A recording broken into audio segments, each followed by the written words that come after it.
Halo, selamat bertemu kembali di channel kami PKN TV JP.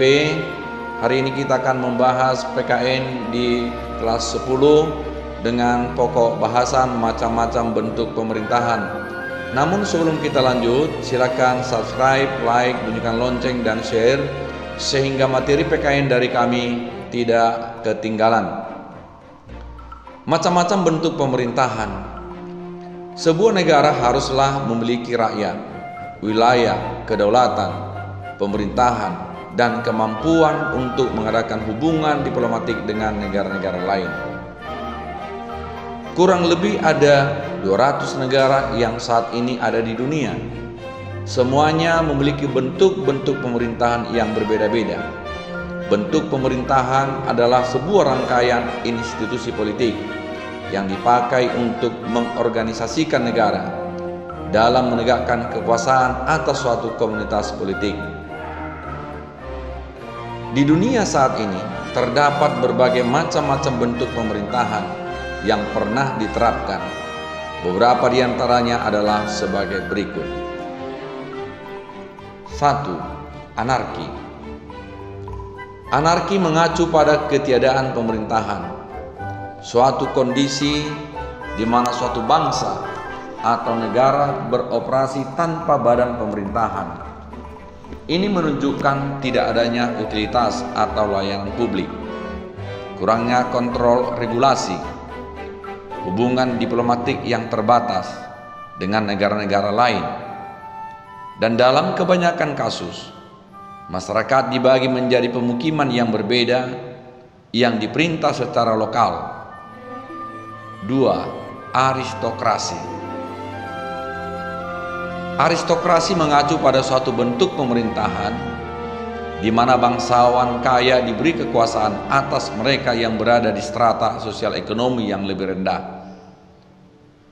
Posisi kepemimpinan diserahkan kepada orang-orang dari kelas penguasa elit, status yang biasanya turun-temurun.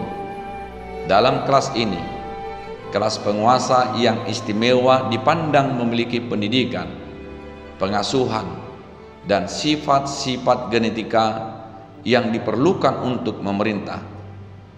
Aristokrasi mempromosikan sistem kelas inheren yang menghubungkan kekayaan dan etnis dengan kemampuan dan hak untuk memerintah. 3. Kapitalisme. Kapitalisme mengacu pada suatu bentuk ekonomi di mana produksi didorong oleh kepemilikan pribadi. Kapitalisme mempromosikan gagasan persaingan terbuka dan meluas dari keyakinan bahwa ekonomi pasar bebas yang dengan kontrol regulasi terbatas adalah bentuk paling efisien dari organisasi ekonomi. 4. Kolonialisme. Kolonialisme adalah bentuk pemerintahan di mana suatu negara akan berusaha untuk memperluas kedaulatannya atas wilayah lain. Dalam istilah praktis, kolonialisme melibatkan perluasan kekuasaan suatu negara di luar perbatasannya. Ini seringkali melibatkan penduduk asli dan eksploitasi sumber daya untuk kepentingan bangsa yang berkuasa.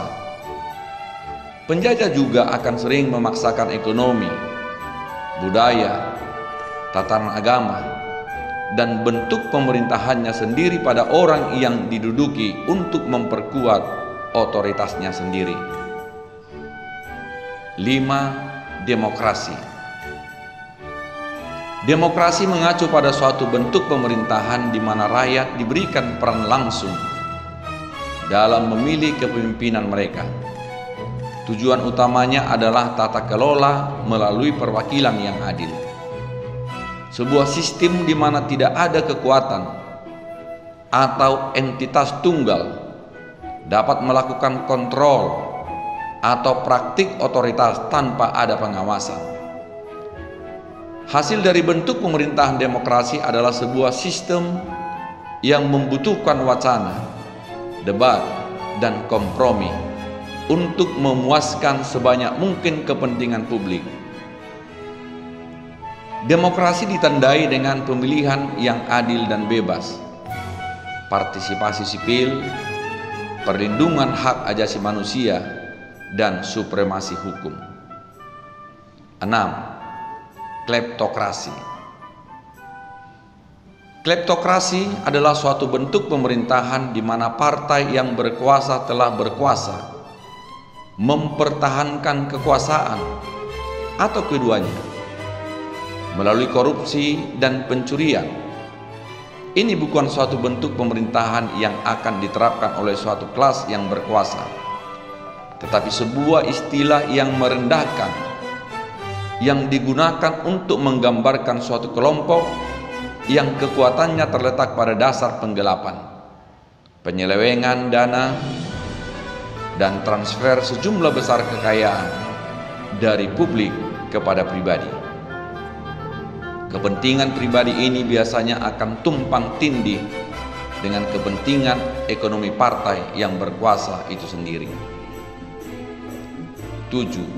Meritokrasi. Meritokrasi mengacu pada suatu sistem politik di mana otoritas diberikan kepada mereka yang telah menunjukkan jasa yang dianggap berkaitan dengan pemerintah atau administrasi publik.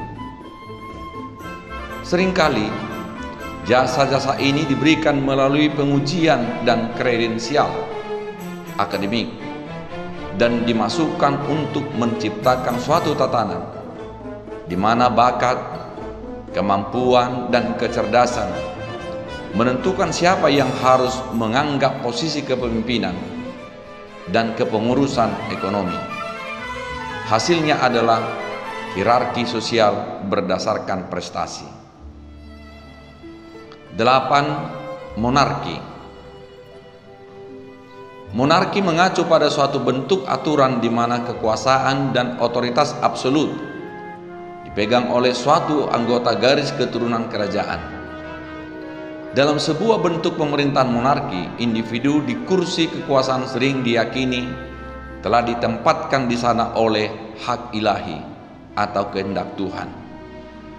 Dalam masyarakat monarki, kekuasaan diwariskan dalam garis suksesi yang berhubungan dengan garis keturunan dan urutan kelahiran seseorang dalam keluarga kerajaan yang berkuasa. Meskipun monarki secara historis menunjukkan kekuatan absolut, konsep tersebut telah menjadi semakin encer dengan evolusi prinsip-prinsip demokrasi. 9. Oligarki. Oligarki atau oligarki mengacu pada suatu bentuk pemerintahan di mana segelintir individu memerintah atas suatu negara. Dalam banyak hal, oligarki adalah cakupan bagi semua bentuk pemerintahan lainnya di mana serangkaian kualitas tertentu, kekayaan, keturunan, ras digunakan untuk memberi kekuatan pada sekelompok kecil individu. Jadi, bentuk-bentuk pemerintahan yang dianggap sebagai aristokrat, plutokratis, atau totaliter, misalnya, dapat disebut sebagai oligarki. Oligarki sering ditandai oleh pemerintahan tirani atau otoriter dan tidak adanya praktik demokrasi atau hak-hak individu. 10.